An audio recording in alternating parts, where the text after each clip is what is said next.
नमस्कार, मैं हूं राहुल चौधरी और डीएनपी इंडिया में आपका स्वागत है। हम मौजूद हैं इस समय उत्तराखंड के मंगलौर विधानसभा में और यहां पर मनमोहन भड़ाना जी हमारे साथ में मौजूद है, जो यहां से एनडीए के जो प्रत्याशी हैं करतार सिंह भड़ाना जी, उनके बेटे हैं। अब इनसे बात करते हैं और जानते हैं कि आज के चुनाव के समीकरण के बारे में कि कैसे यहां पर जो है चुनाव रहा आज का, और अब की बार जब यहां पर बीजेपी आरएलडी का गठबंधन है तो इस गठबंधन का अब की बार इस चुनाव में कितना फायदा या फिर कितना नुकसान इनको देखने को मिला, और पूरा का पूरा जो माहौल रहा चुनाव का वो किस तरह का रहा। बहुत स्वागत है जी आप। जी धन्यवाद।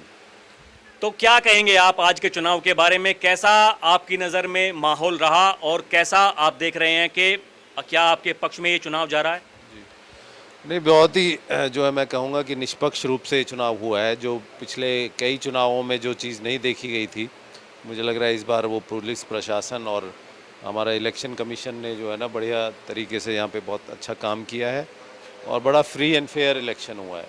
और जिसके तहत जैसा कि आप देख रहे हैं यहाँ जितने मेरे बुज़ुर्ग और मेरे नौजवान साथी खड़े हैं और बैठे हैं, तो सभी का सहयोग है इसमें। और जिस तरह से इनका प्यार और जज्बा जुनून देखने को मिला है, मुझे लग रहा है करतार भड़ाना जी यहाँ से चुनाव जीत रहे हैं। तो देखिए एक चुनौती तो है आपके लिए।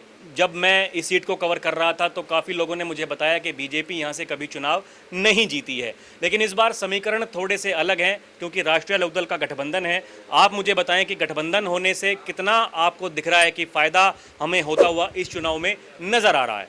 नहीं, बिल्कुल निश्चित तौर पे जो है राष्ट्रीय लोकदल का अपना एक यहाँ बहुत बड़ा समूह है, एक समाज है, और एक जो उनका एक पार्टी का बड़ा अच्छा यहाँ पर पहले भी वो करते रहे हैं, तो उनका साथ आने से और जो गठबंधन होने से बहुत ज़्यादा फ़ायदा मिला है भारतीय जनता पार्टी को, और उनका बहुत अहम योगदान है इसमें।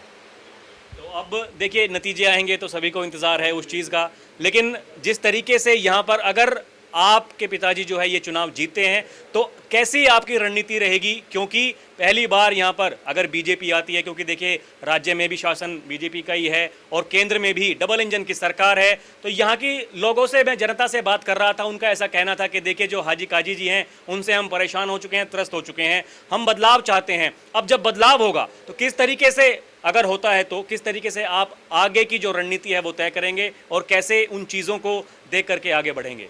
देखिए, मैं समझता हूँ कि एकमात्र लक्ष्य जो करतार भड़ाना जी का रहने वाला वो ये है कि यहाँ पर जो कई दशकों से जो विकास कार्य नहीं हुए हैं उन पर काम किया जाएगा, और मंगलौर की जो स्थिति है इसमें बहुत ज़्यादा सुधार किया जाएगा। और जैसा आपने कहा कि भाई राज्य में भी सरकार है केंद्र में भी सरकार है, और तो मिलजुल के जब काम किया जाएगा तो उसका लाभ उठाएंगे। और 2.5 साल बचे हैं क्योंकि सरकार में, तो उसमें ज़्यादा से ज़्यादा काम करके कोशिश की जाएगी कि अगले 5 साल फिर मौका दे यहाँ पे जो मंगलौर के लोग।